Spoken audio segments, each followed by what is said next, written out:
Hey, this is Laura Whitmore with BackStory Events. We're live from the NAMM show in Anaheim, California, talking about gear, talking about music, and right now we're talking to the incredible, amazing queen of guitar, Lita Ford. Hey, Lita. How are you? Just waking up from waking up? last night. How awesome was last night? Yeah, so last night you were honored with a She Rocks Award. You played some kick-ass guitar. Tell us about your experience. A lot of good guitar players last night. We were just talking. To be on stage with 7 women guitar players, I don't think... Has that ever happened? Not in my lifetime. Maybe not ever. I don't know. 7 pro guitar players and Lita up there rocking.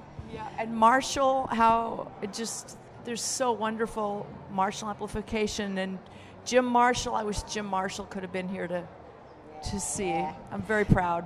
Why do you think it's important to recognize women in the industry with an event like the She Rocks Awards?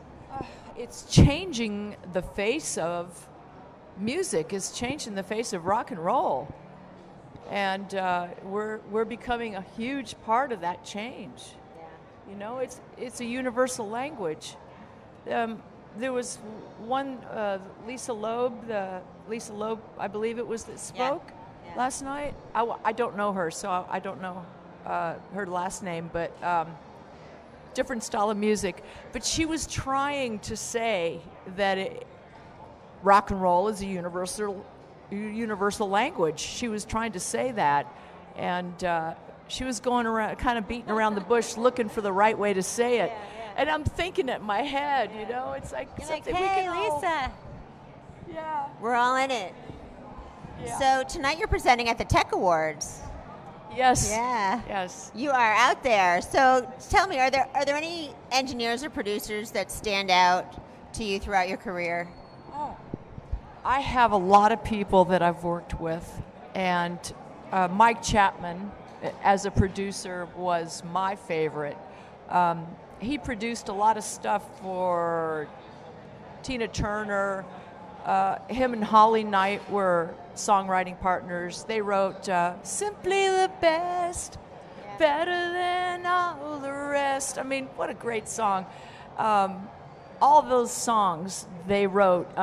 We Don't Need Another Hero, Thunderdome. Yeah. That's Michael Chapman. And his engineer that he had was George Tutko. He was amazing behind an analog console, because a lot of this stuff was analog, not digital. But those two, I'd say, are my number one picks. So I might have heard somewhere that you have some new music in the works. Is that true? We've started, yes. Yes, Gary Hoey and I. And I actually thanked Gary last night because he's such a big part of my comeback into the music industry. He really took me at a time when I needed someone to believe in me and not just say, she's been around too long, or, you know, she's been gone too long and doesn't have it anymore. Gary just said, this woman can sing and she can play, and we're going to, you know, hang out in the studio. We hung out for 1 year in that studio. We wrote Living Like a Runaway, the entire album, which is monstrous. That's fantastic. So we're here at NAMM. Let's talk about guitars a little bit, about your gear. So, okay. You know, you played your iconic double neck guitar last night. Like, tell us a little bit about your go-to guitars and what makes you happy when you're playing. Well, that guitar last night was built by Bernie Rico Sr., the originator of BC Rich guitars.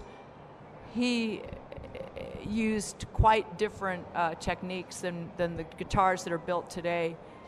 It's kind of like the cars, the way the cars are built today and the way the cars were built, you know, early 80s. They just had more beef in the early 80s. They were tougher and stronger and heavier, and that guitar weighs 15 pounds, and I had some of it shaved away because it was too big. Yeah.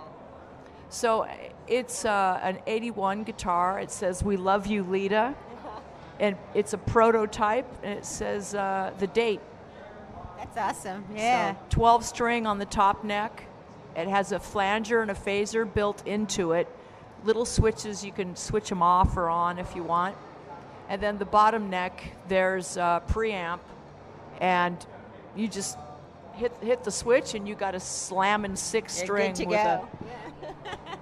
for leads. That's awesome, and you're a Marshall artist, right? Oh yes. So which amp is your preference? Yes. There? You know, Marshall has. What would the world be like? What would the rock world be like without Marshall? Not nearly as awesome. Marshall can make any sound, anything. You know, they've got so many different choices of amplifiers. Do I want the 2000 or the 900 or the 800? Well, I play the DSL, which sounds like God. Or death, I should say. You know, you turn it on and you take off that standby, and you can hear the hiss. And everyone looks at me like, can you get rid of that hiss? No. You know how many years it took me to get that hiss? I'm not taking it away. It's your signature hiss. Speaking of signature, you have some signature strings with G. Markley, right? Yes. So tell us, like, what's your set? What makes them special for you? The 3 higher strings are a little bit heavier. They're reinforced gauges, and the lower strings are from the 9 set.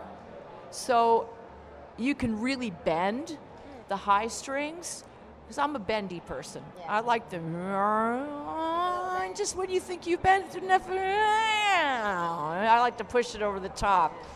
So those strings are reinforced, and they can take the bending. So ballsy on the bottom, bendy on the top. Yeah.